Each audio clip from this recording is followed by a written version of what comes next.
Hey there, it's Anonymous Tea, where we spill the tea anonymously. Hello, hello, hello, hello, hello, everyone. Hello, YouTubers. Hope you guys are all having an amazing day today, sending good vibes, sending positivity, sending blessings, and good energy to each and every single one of you. Thank you so much for tuning in. So today we are talking the NBA, and we are talking about the NBA coming down on a ruling on Draymond Green that he is going to be suspended indefinitely because of a latest ejection where he slapped a player, you guys.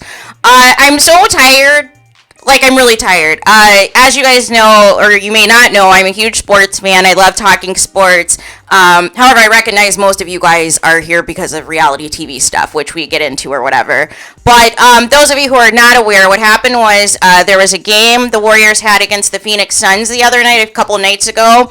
And Draymond Green, basically slaps, this center, Nurkic, who plays for Phoenix. And basically his argument was he was trying to get Nurkic from tugging on his jersey and some other foolishness. But he knew immediately that he was going to be ejected and basically ran out of the arena.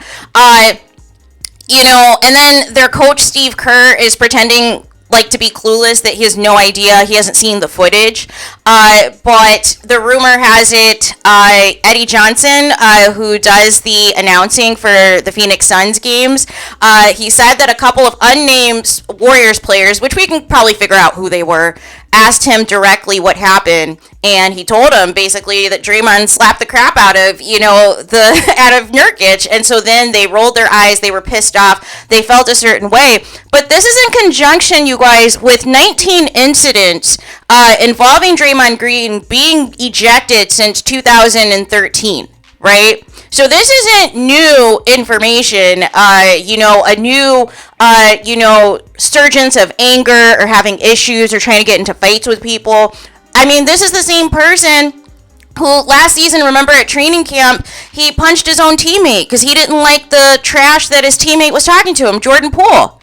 And, the Warriors made a decision that they were going to keep Draymond, that he's worth the headache, and they shipped off Jordan Poole to the lowly Wizards, who are terrible this season, but Detroit is a lot worse, and San Antonio.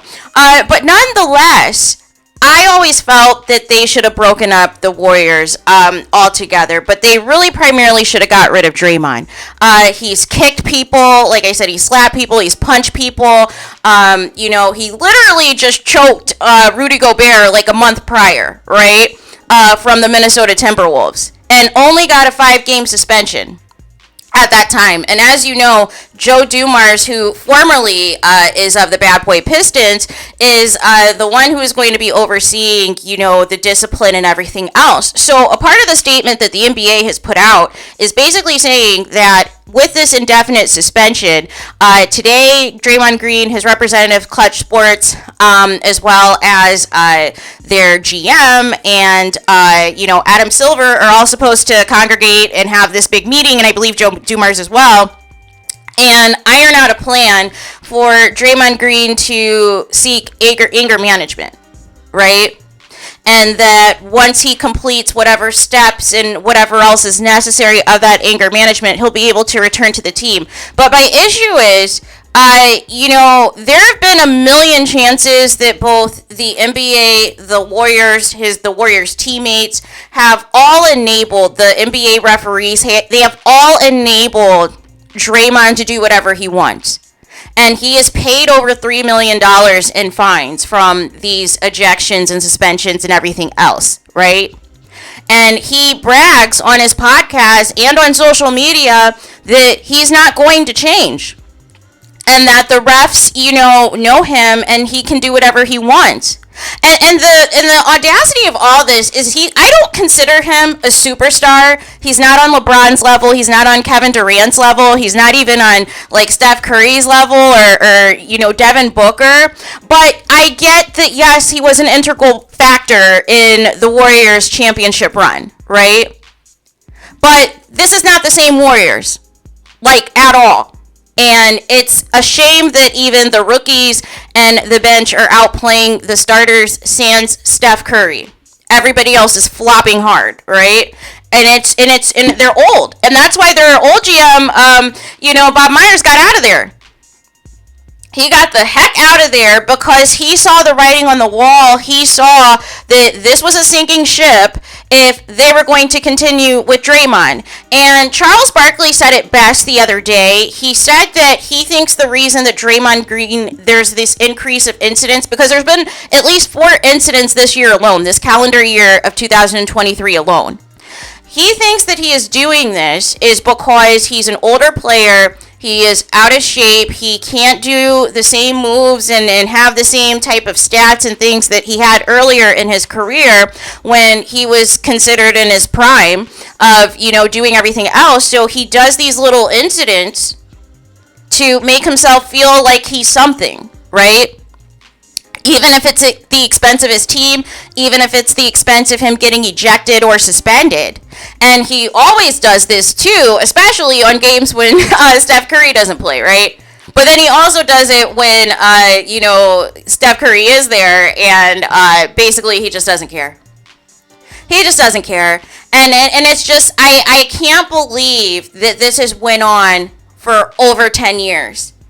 There have been players who, especially in the old NBA, the 80s, 90s, where it was a lot more, tough, hard fouls, people getting into it.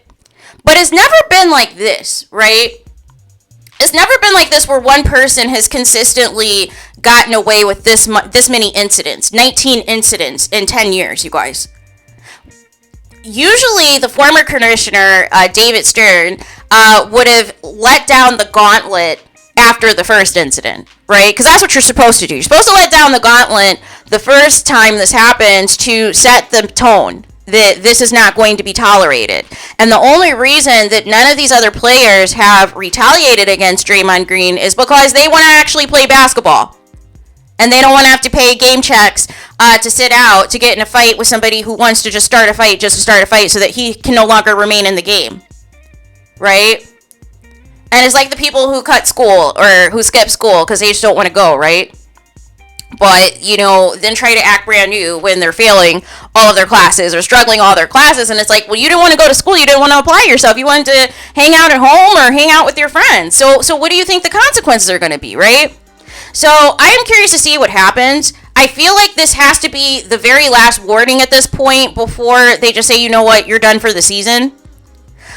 Because this is just a bad look. The NBA contracts with the TV deals are up, and they're already, firing back on negotiations saying that we're not here for this load management crap. And so they already talked to Draymond from this previous suspension a month ago, basically saying, hey, your behavior is not a good look for our partnership with the TV networks. They're not going to want to promote all this violence and all these violent acts that you keep participating in and getting yourself removed from the game.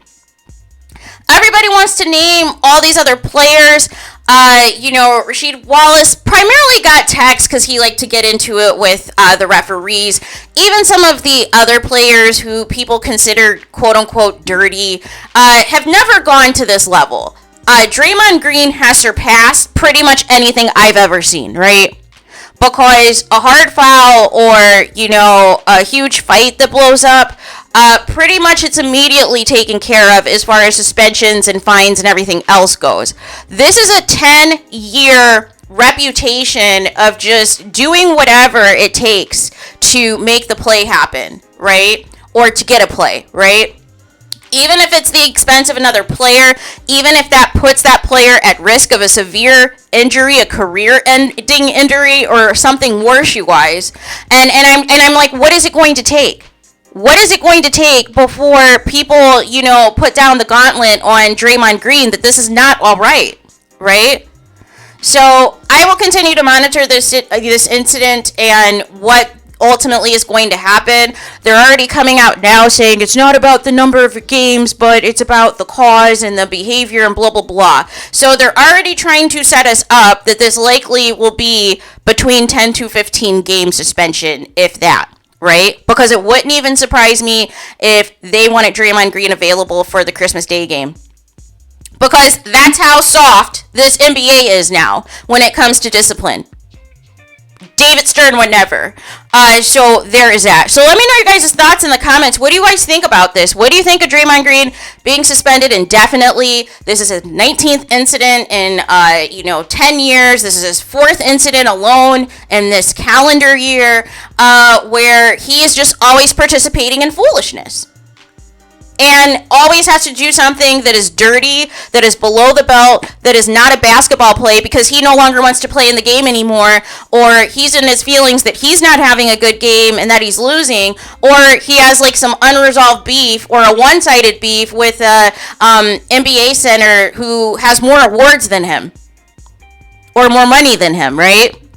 And he does all of these stupid things to make himself be seen. And it's so ignorant to do, right?